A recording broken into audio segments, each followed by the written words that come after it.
সামরিক শক্তিতে বাংলাদেশ কেন পিছিয়ে, সেই আসল তথ্যগুলো তুলে দেবো এই ভিডিওতে। সো ভিউয়ার্স, বিস্তারিত জানতে পারুন ভিডিওতে।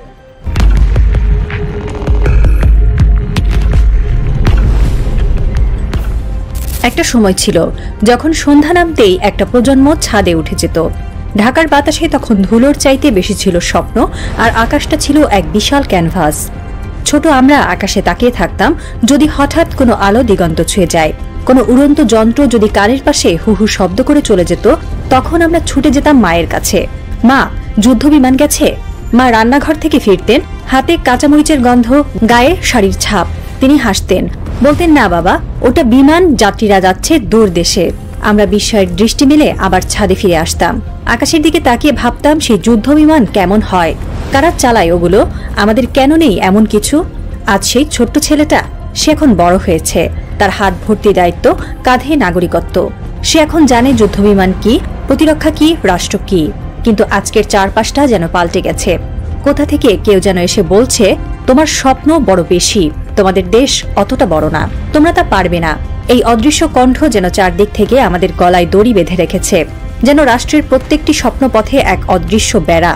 কেউ বলে টাকা নাই, কেউ বলে ভারতের আছে বিপদ হবে, কেউ আবার বলে আমরা ছোট রাষ্ট্র, আমাদের এমন কিছু দরকার নেই। কিন্তু বুকের ভেতরে গভীর কোথাও একটা জিদ কাজ করে। তখনই মনে হয়, তারা পারে, আমরা কেন পারি না। আজ কোটি কোটি বাংলাদেশির বুকের ভেতর একটাই গোপন স্বপ্ন, নিজের আকাশে নিজেদের যুদ্ধবিমান, নিজেদের আকাশ প্রতিরক্ষা। এটা শুধু অস্ত্রের প্রশ্ন না, এটা আত্মমর্যাদার প্রশ্ন। পরিসংখ্যানের ভাষা শুষ্ক, কিন্তু এর ভেতরেই লুকিয়ে থাকে ভবিষ্যতের মানচিত্র। বাংলাদেশের মাথাপিছু আয় এখন $2600 থেকে $2700, পাকিস্তানের মাত্র $1500 থেকে $1600। অর্থাৎ গড় একজন বাংলাদেশি নাগরিক একজন পাকিস্তানির তুলনায় অনেক বেশি অর্থনৈতিকভাবে সক্ষম। একটি যুদ্ধবিমান, একটি HQ-9B সিস্টেম বা একটি ড্রোন, এসব কেবল অর্থ নয়, আত্মবিশ্বাসেরও প্রতীক। এই পরিসংখ্যানগুলো যখন হাতে ধরা যায়, তখন আত্মমর্যাদার এক শীতল স্রোত বয়ে যায়। তখন বোঝা যায় আমরা কেন পারবো না। মোট জিডিপি বাংলাদেশ $480 বিলিয়ন, পাকিস্তান $340 বিলিয়নের আশেপাশে। আমাদের অর্থনীতির মোট সাইজও পাকিস্তানের চাইতে অনেক বেশি এগোনো। আমাদের বার্ষিক বাজেট এখন $75 বিলিয়ন কাছাকাছি, পাকিস্তানের চেয়ে প্রায় $10 বিলিয়ন বেশি। এই বিপুল বাজেট কোথায় যায়? প্রতিরক্ষা কি তার বাইরে পড়ে থাকে? শুধু স্কুল, সেতু, মেট্রো বা বাণিজ্যিক অবকাঠামোই কি জাতির মেরুদণ্ড? অথচ প্রতিবেশীরা একের পর এক যুদ্ধবিমান কিনছে, অত্যাধুনিক প্রযুক্তি বসাচ্ছে, মহড়ায় ঝাঁপিয়ে পড়ছে। একটা জাতি যখন অর্থনৈতিকভাবে সব সূচকে এগিয়ে, তখন তার প্রতিরক্ষাও এগিয়ে যাওয়ার কথা। কিন্তু আমরা এখনো বলি আমরা পারি না, অথচ পরিসংখ্যান যেন ছুঁড়ে ছুঁড়ে চিৎকার করে বলে, তোমরা পারো, তোমরা অনেক আগেই পারতে। পাকিস্তান যুদ্ধবিমান বানায়, মিসাইল বসায়, ড্রোন চালায়। পাকিস্তান এগিয়েছে শুধু সাহসে। একসময় পাকিস্তানের অর্থনীতি ছিল অনিশ্চিত, বাজেট ঘাটতি বিশাল এবং বৈদেশিক ঋণের বোঝা মাথায়। কিন্তু তারা থেমে থাকেনি। তারা জানতো দেশের অস্তিত্ব রক্ষায় প্রথম শর্ত হলো নিরাপত্তা। তাই তারা ছুটে গেছে বেইজিং, ওয়াশিংটন, তেহরান, মস্কো, আঙ্কারায়। তারা দরজা খুলেছে, চুক্তি করেছে, কখনো সস্তায়, কখনো প্রযুক্তি ট্রান্সফার সহ, কখনো সহায়তার বিনিময়ে। তারা মাথা নোয়ায়নি, বরং মাথা উঁচু করেই বলেছে, আমরা চাই কারণ আমাদের প্রয়োজন। এবং এই সাহসী তাদের এনে দিয়েছে JF-17 block 3, HQ-9B, Bayraktar TB2, TB3, হাত্তা আকিঞ্চি ড্রোন পর্যন্ত। আজ তারা শুধু যুদ্ধবিমান কিনছে না, তারা বানাচ্ছে। শুধু প্রতিরক্ষা ব্যবস্থা বসাচ্ছে না, তারা বিক্রি করছে। এই অগ্রযাত্রা শুরু হয়েছিল একটি সাহসী অনুরোধ দিয়ে। তারপর ধাপে ধাপে তারা সেই অনুরোধকে পরিণত করেছে এক সফল কূটনৈতিক অর্জনে। বাংলাদেশের সামনে বন্ধুর তালিকাও কি ছোট? চীন, ওয়াশিংটন, তুরস্ক, ইরান, রাশিয়া, সবাই অপেক্ষা করছে শুধু একটুখানি আত্মবিশ্বাসের। কিন্তু সমস্যা হলো আমরা চাইতে শিখিনি। আমরা অনুরোধ করাকে দুর্বলতা মনে করি, অথচ চাওয়ার ভেতরেই তো থাকে শক্তির প্রকাশ। যখন সেটা হয় দেশের অস্তিত্ব রক্ষার জন্য, আমাদের কূটনীতিকরা কি পারেন না বেইজিং এর দরজায় গিয়ে বলার মতো সাহস দেখাতে, আমরা চাই J-10C, আমরা চাই HQ-9B, আমরা চাই বন্ধুত্ব যেটা রক্ষা করবে আমাদের আকাশ। আমাদের প্রতিরক্ষা কর্মকর্তারা কি পারেন না আঙ্কারার মাটিতে দাঁড়িয়ে বলার মতো স্পর্ধা রাখতে, আমরা তোমাদের প্রযুক্তি চাই যাতে নিজেরা দাঁড়াতে পারি, সবই সম্ভব, শুধু দরকার সেই প্রথম বাক্যটা বলার সাহস। আমরা প্রস্তুত, এবার আমরা নিজের আকাশ নিজে রক্ষা করতে চাই।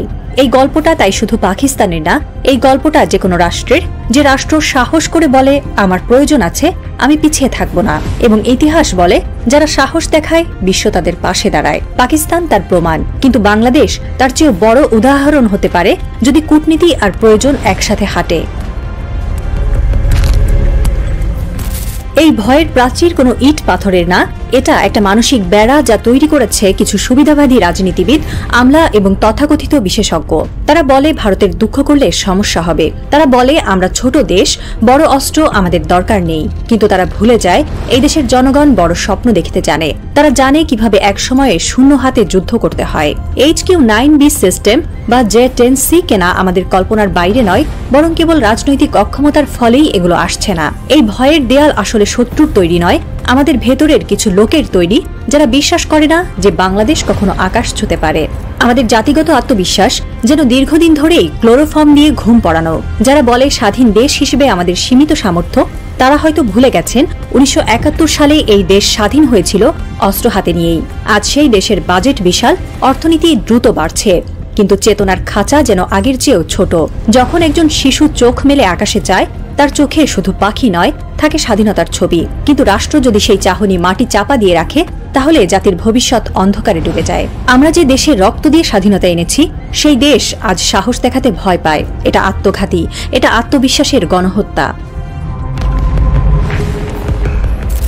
যে বাংলাদেশ বিশ্বের অন্যতম দ্রুততম প্রবৃদ্ধির দেশ, যার পোশাক শিল্প এখন বিশ্ব শক্তি, যার বৈদেশিক মুদ্রার রিজার্ভ মাঝে মধ্যেই $30 বিলিয়ন কাছাকাছি, সেই দেশ নিজের আকাশ রক্ষা করতে পারে না। এটা শুনতে যতটা অদ্ভুত, বাস্তবে ততটাই কষ্টদায়ক। আমাদের স্কুল, হাসপাতাল, মেট্রো রেল সবই বাজেট থেকে হয়। তাহলে যুদ্ধবিমান কেন নয়? আকাশ প্রতিরক্ষা কেন নয়? কে সেই সিদ্ধান্ত নেয় যে বলে এখন না পরে? ভারতের রাফায়েল, সুখোই, মিয়ানমারের জান্তা বাহিনীর সেনা প্রস্তুতি, এই দুই দিকেই উত্তেজনা বাড়ছে। মাঝখানে বাংলাদেশ, এক শান্তিপ্রিয় রাষ্ট্র। কিন্তু শান্তি কি একতরফা রাখা যায়? যদি আমরা আজ প্রস্তুত না হই, কাল হয়তো আকাশে পাখির বদলে গোলা উড়বে। আমাদের ছেলেরা যুদ্ধ করবে কি দিয়ে? শুধু সাহসে, নাকি পুরনো রাইফেলে? সব আছে, টাকা, প্রযুক্তি, মানুষ, শুধু নেই সাহসী রাজনৈতিক সিদ্ধান্ত। রাষ্ট্রের শক্তি শুধু অস্ত্রের নয়, সিদ্ধান্তের মধ্যে লুকিয়ে থাকে। কিছুদিন আগে এক সাবেক সেনা কর্মকর্তা স্পষ্ট করে বলেছিলেন, বাংলাদেশ চাইলে 1 বছরের মধ্যেই পূর্ণাঙ্গ আকাশ প্রতিরক্ষা ব্যবস্থা গড়ে তুলতে পারে। কিন্তু সেই চাওয়াটা কোথায়? সেই রাজনীতি কোথায় যারা দেশের নিরাপত্তাকে আপোষের বাইরে রাখবে?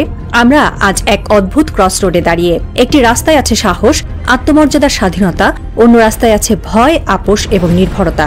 সিদ্ধান্ত নিতে হবে আমরা কোনটা বেছে নেব। আমাদের লিখতে হবে এক সাহসী ভবিষ্যতের গল্প, এমন একটা আকাশ যেখানে ঢাকার ছাদে দাঁড়িয়ে একটি শিশু মাকে বলবে, মা, ওটা আমাদের যুদ্ধ বিমান। মা এবার হাসবেন, বলবেন, হ্যাঁ বাবা, এটা আমাদের আকাশ। এখানে এখন আমরা পরিপূর্ণ পাহারাদার, কারো সাধ্য নেই আঁচড় কাটবে। একটি জাতি চুপ করে থাকে না, চুপ করিয়ে রাখা হয়। আমাদেরও চুপ করিয়ে রাখা হয়েছে, ভয়ের গল্প শুনিয়ে, সীমাবদ্ধতার মিথ তৈরি করে, ভারতের দুঃখের ভয় দেখিয়ে। কিন্তু ইতিহাস বলে বাংলাদেশ কখনো দীর্ঘদিন চুপ থাকে না। এই মুহূর্তে আমাদের শুধু দরকার একটা ঝড়, একটা সাহসী সিদ্ধান্ত, একটা ভবিষ্যতের প্ল্যান। হয়তো সেই সিদ্ধান্ত আজ রাতেই আসবে, হয়তো আগামীকাল। কিন্তু যখন আসবে, তখন ইতিহাসের পাতায় লেখা থাকবে, এই ছিল সেই মুহূর্ত যখন বাংলাদেশ বলেছিল, তোমরা পারো, আমরাও পারি, এবার আমরা আকাশ ছুঁব। হয়তো সেই মুহূর্তের আগেই কেউ ঢাকার আকাশে এক নতুন শব্দ শুনবে, না, এটা কোনো যাত্রীবাহী বিমান নয়, এটা বাংলাদেশের যুদ্ধ বিমান। এবং এটা কেবল শব্দ নয়, এটাই স্বাধীনতার গর্জন। আর এরকম নিত্য নতুন ভিডিও পেতে আমার চ্যানেলটিকে সাবস্ক্রাইব করুন। দেখা হবে নিত্য নতুন ভিডিওতে। সেই মতো ভালো থাকবেন। আল্লাহ হাফেজ।